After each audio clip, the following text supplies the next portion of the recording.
Durante décadas, Albania se preparó para una posible invasión. Su líder estaba convencido de que el enemigo podía aparecer en cualquier momento y convirtió todo el país en una fortaleza llena de búnkeres. Hoy, esos restos siguen ahí y en este vídeo vamos a descubrir por qué existen y qué pasó con estos búnkeres. Pero antes, tenemos que llegar hasta allí.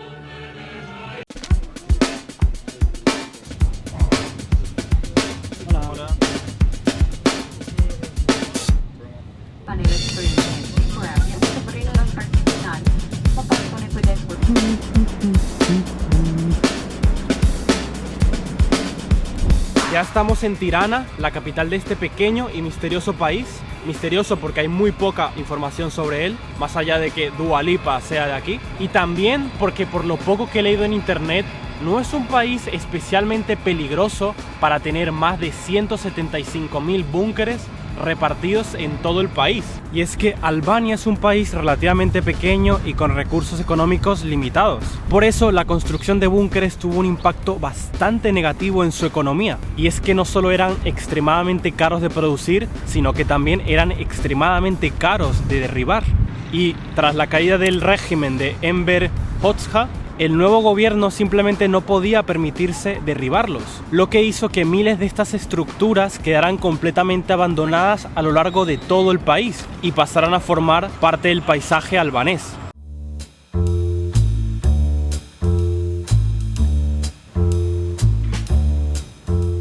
Y este que os estoy enseñando era el modelo más común que había en Albania. Y como veis es literalmente una chorrada de concreto. Pero esta chorrada de aquí costaba igual que un piso de 2 habitaciones. Por lo que el gobierno albano prefería dejarlo en medio del parque antes que derribarlo. Y como veis, si pasamos por aquí, rollo, no hay nada. En plan, está completamente abandonado y vacío. Y como este, hay muchos repartidos por toda la ciudad. Y este era el modelo de búnker más común que había en la capital de Albania. La mayoría se encuentran principalmente en las costas y en las fronteras del país, pero muchos de estos búnkeres quedaron completamente abandonados en el centro de la ciudad. Este otro de aquí, por ejemplo, no quedó como ningún monumento o nada por el estilo y simplemente quedó completamente abandonado en el medio del parque. Como podéis ver, es literalmente el mismo modelo anterior, pero la tierra se lo ha comido por completo. Y recordad que este pequeño búnker de aquí costaba lo de un piso de 2 habitaciones.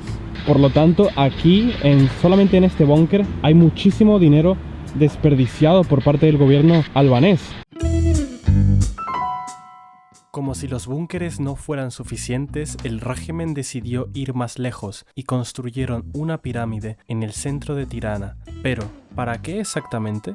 Y es que la pirámide de Tirana fue una de las últimas estructuras comunistas de Enver Hoxha. Se levantó poco tiempo después de la muerte de Enver por allá en los años 80.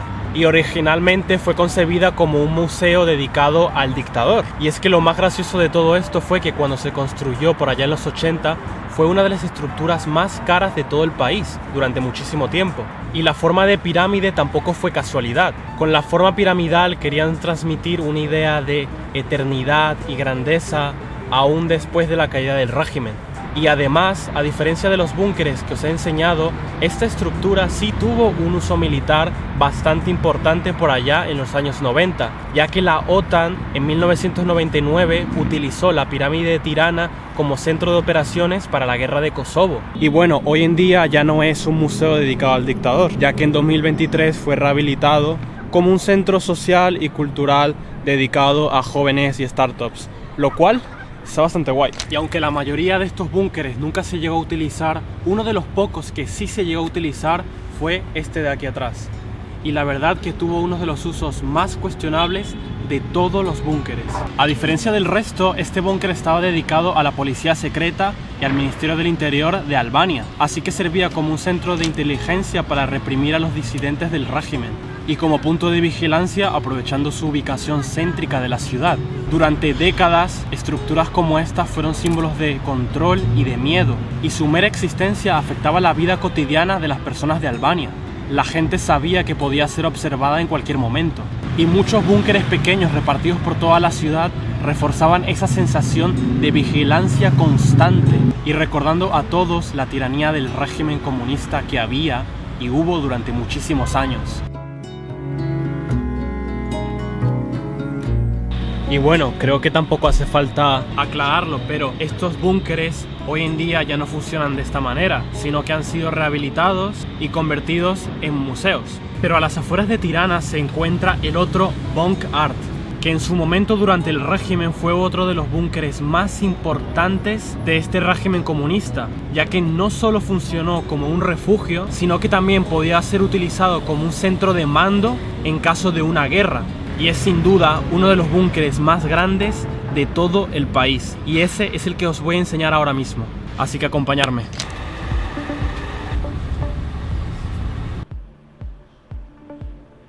Este es el segundo búnker más importante de Albania. El primero era bastante pequeño, el primero que os enseñé, pero este son kilómetros y kilómetros de túneles.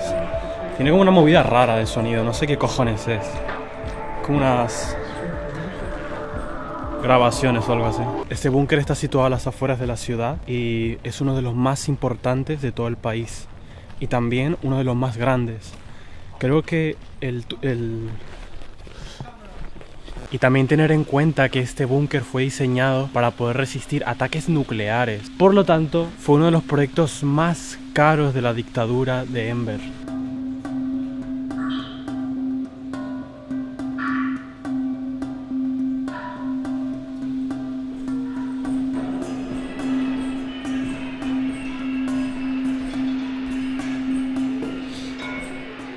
Como podéis ver, el lugar es...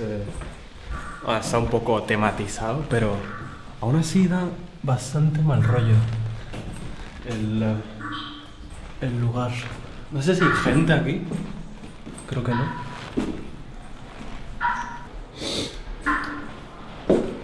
Sí, claro, o sea, estos son puro acero, en plan. Y la cabeza, bueno. ¡Ay! No sé si escucháis eso, pero es como un... es esta mierda. Bastante bajo todo. En plan, mirad lo pequeño que es. En plan, me tengo que... A ver. Uy. Yo no soy tan alto, pero me tengo que agachar bastante. Hostia. Y aquí, como podéis ver, guardan algunos de los... supongo de las cosas que utilizaban en el búnker. Está a modo de museo, obviamente, pero para que veáis un poco la magnitud de la dictadura de Enver, sigue siendo bastante increíble. Hostia, eso es un poco raro, No sé si lo podéis ver en cámara. Déjame subir un poco liso. Es una cama muy cómoda, la verdad. Y esto, bueno, un poco porque sí, ¿no? Al final tener en cuenta que fueron muchísimos años de dictadura, por lo cual fue mucho el dinero que acabó en proyectos como este. Esta parte es bastante loca, la verdad. Tiene como, bueno, supongo que cosas militares y bueno, así de paranoico estaba el tío con la posibilidad de una invasión, que me imagino que, bueno, esto serán estrategias, supongo, de guerra. Los cascos, máquinas, cámaras de gas. O sea, literalmente podéis ver la magnitud de esto. O sea, mirad hacia el fondo y mirad hacia allí. O sea, es enorme. Como podéis ver, esta sala, bueno, cuenta con material de la época. Porque claro, al final daros cuenta que Albania durante muchísimos años fue considerada la Corea del Norte de Europa. Me hace mucha gracia porque ahora parece un parque temático, pero a ver, si al final tu país durante muchísimos años estuvo oprimido por una dictadura terrible, bueno, al menos ahora que el país se está recuperando, bueno, pueden al menos monetizar un poco la historia que tuvieron. Por ejemplo, esta sala, o sea, vaya locura. En plan, la mesa roja, la madera, que sea tan oscuro todo.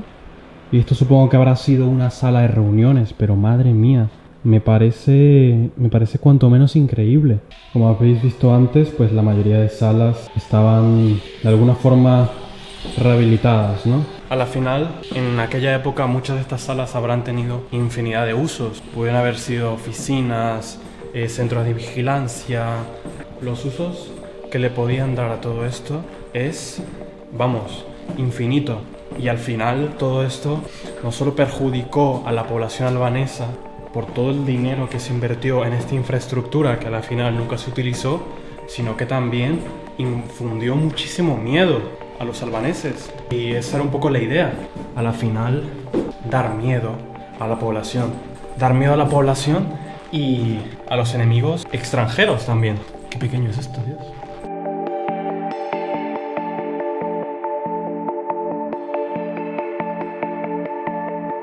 Pero bueno, ya ha acabado el búnker. La verdad que es impresionante. Impresionante las dimensiones que tiene.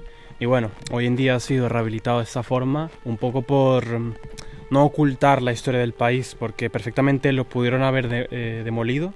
Y bueno, ahora que habéis visto la magnitud de la infraestructura que se creó en Albania durante la dictadura, de seguro os estaréis preguntando, vale, pero ¿de qué cojones se quería defender Enver? Porque tengamos en cuenta que la dictadura cayó en el 85 tras su muerte. Por lo tanto, ¿de qué se quería defender? ¿De Yugoslavia? ¿De Serbia? ¿O de un ejército más grande y más poderoso como la OTAN? Y la verdadera pregunta, ¿realmente se llegó a utilizar toda esta infraestructura?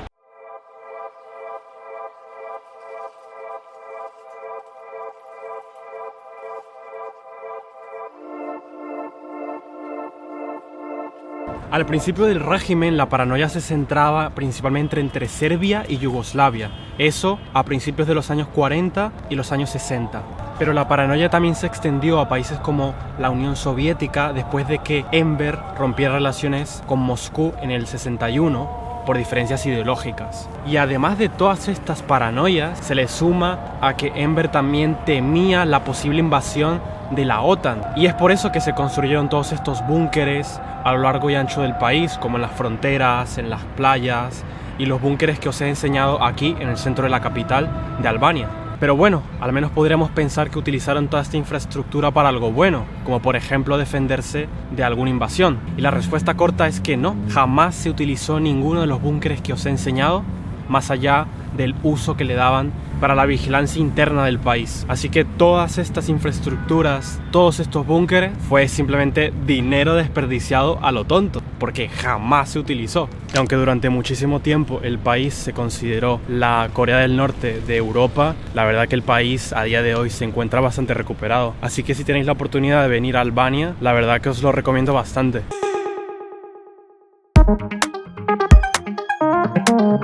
Pero bueno, eso es todo por el vídeo de hoy. Si os pareció interesante el tema, podéis dejar un buen like y no olvidéis suscribiros, ya que probablemente sea el primer vídeo que veas de mi canal. En este caso, mi viaje no termina, ya que mañana mismo me voy a Estambul, así que se vienen muchos vídeos sobre la ciudad y creo que os van a gustar muchísimo. Así que nada, nos vemos en el próximo vídeo y estar atentos al canal.